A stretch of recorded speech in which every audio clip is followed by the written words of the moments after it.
네, 그런가 하면 민주당 노정명 원내대변인이 이런 이야기를 했습니다. 한 방송에 출연을 해서 국무위원들을 무더기 탄핵할 수 있다 이렇게 밝힌 겁니다. 들어보시죠. 지금 국무위원들 총원이 16명입니다. 그중에 한 명은 박성재 법무부 장관 지금 직무 정지 상태예요. 그러면 15명 중에 5명을 탄핵을 시켜버리면 네. 국무회의가 의결을 못합니다. 그렇죠. 국무회의는 3분의 2로 의결하도록 되어 있거든요. 안 국무회의가 안 돌아가면 지금 올라가 있는 법안들은 자동 발효가 됩니다. 그러면- 거기까지도 고민하고 따져봐야 되는 아주 위중한 시점이다. 아, 계엄 선포 직전 국무회의라고 칭해지는 그 이상한 모임에 예. 있었는지 여부를 판단해서 있었던 사람들을 한꺼번에 탄핵시키는 방안이 있죠. 네, 한덕수 대통령 권한대행에 이어서 장관 5명을 추가로 더 탄핵 소추할 수도 있다. 이런 가능성을 언급한 겁니다. 비상계엄 사태 이후에 현재 정부 국무회의 구성원은 전체 21명 중에 16명에 불과한데 한 대행을 포함해서 6명을 더 탄핵하면 출석 인원이 11명 미만이 되는 거라 국무회의 개의 자체가 불가능해지는 겁니다. 정광재 대변인님. 예.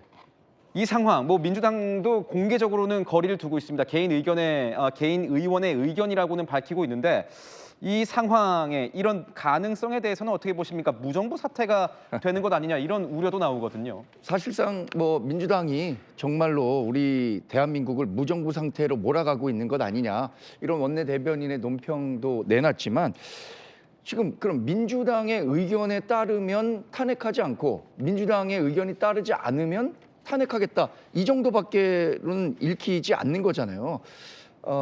사실 그 계엄 사태 이후에 여러 경제 환경 또 대외적인 신인도 이런 부분들에 대해서 문제가 제기되고는 있지만 그래도 헌정 질서 내에서 그 국무총리가 대통령 권한 대행을 하고 그동안 이어져 왔던 국정 기조를 운영하고 있다는 측면에서 대한민국이 대단히 강력한 회복 탄력성을 보여줬다 이렇게 평가하고 있는 거 아닙니까? 근데 이렇게 계속해서 정략적인 탄핵을 일삼게 된다면 과연 우리 대한민국을 외부에서 어떻게 볼 거냐 이거죠. 물론 그 가장 큰 책임은 계엄이 이루어졌다는 거지만 그 이후의 과정을 어떻게 잘 회복할 것인가를 걱정하지 않고 마치 자기들이 지금 정권 잡은 것처럼 본인들의 입맛에만 맞게 국정 운영하려고 한다면 네. 저는 이게 크게 봤을 때는 장기적으로 봤을 때는 민주당에 전혀 도움이 되지 않을 거라고 생각하고 있습니다. 김형주 의원님께 한번 여쭤볼게요. 제가 오늘 동아일보의 송평인 칼럼을 굉장히 재미있게 봤습니다. 내용은 이런 겁니다. 국무위원들을 탄핵해서 국무회의 개최를 불가능하게 만들면 그것 또한 헌법기관의 기능을 마비시키는 것으로 국헌문란 행위에 해당한다. 민주당의 탄핵 소추권 행사도 국회의 권한을 행사하는 거지만 법적 사유도 없이 국무회의의 기능을 마비시킬 목적으로 행사하는 거라면 이거 마찬가지로 내란죄로도 볼 수 있다. 이런 상황이에요. 지금 사실은 정치 구도적으로만 보자면 조기 대선이 가시화된 상황에서 민주당이 이재명 대표한테는 나쁠 게 하나도 없는 상황인데 이 정도면 됐지 왜 이렇게 정치적 완력을 이용하려 하느냐 이렇게 지적을 했거든요. 이거에 대한 의견을 좀 듣고 싶습니다. 그렇습니다. 모든 그 권력 기관들이 입법부, 사법부 다 행정부 마찬가지입니다만은 자기가 갖고 있는 고유 권한을 조금 제한적 범위 내에서 자제하면서 사용할 필요가 있습니다. 근데 지금 현재 민주당은 지나치게 모든 권한을 법률적인 행위라는 이유로 남발하고 있습니다. 이제 그런 부분에 대해서 국민의 우려를 범하게 되고 그 정치적 책임을 져야죠. 이것은 또 하나의 오만입니다. 대통령이 이렇게 객관적인 상황이 안 됨에도 불구하고 무리한 비상계엄을 한 것도 자기는 통치행위라고 얘기하지만 실질적으로 우리가 정당성이라는 측면에서 받아들일 수 없다면 네. 민주당이 무작정 모든 15명 중에 5명 이상을 일시에 탄핵시키는 것 또한 사실은 오만에서 비롯된 그와 같은 어떤 방자한 행동이거든요.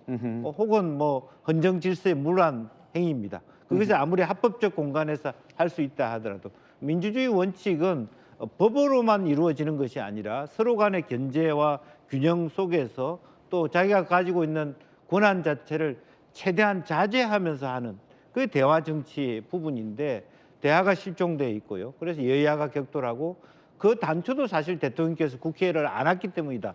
그런 말씀드리고 싶습니다. 자, 먼저 이 탄핵 소추안이 가결돼서 이미 직무가 정지된 인물이 있습니다. 박성재 법무부 장관인데 최근 헌재에 제출한 탄핵 심판서 이 답변서 내용이 눈길을 끌고 있습니다. 준비해봤습니다. 내용은 이런 겁니다. 박성재 법무부 장관의 탄핵 사유를 민주당은 내란 가담 의혹이다. 그리고 국회와 국민을 무시하는 태도를 보였다라면서 설명을 한 게 김여사 특검법 재표결 당시 중도 퇴장을 하면서 야당 대표를 노려봤다. 야당 대표를 노려봤다. 저도 이 신문 기사를 보면서 여러 번 봤습니다. 이게 탄핵 사유에 들어갔다고? 야당 대표를 노려봤다. 어떻습니까? 성추윤 부장님. 저 답변서 보셨을 때 국회와 국민을 무시했다. 근데 그 사유 중에 하나로 든 게 퇴장할 때 저렇게 지금 영상입니다. 저렇게 쳐다봤다는 겁니다. 저게 뭐 사유가 될 수 있을까요? 어떻게 보십니까?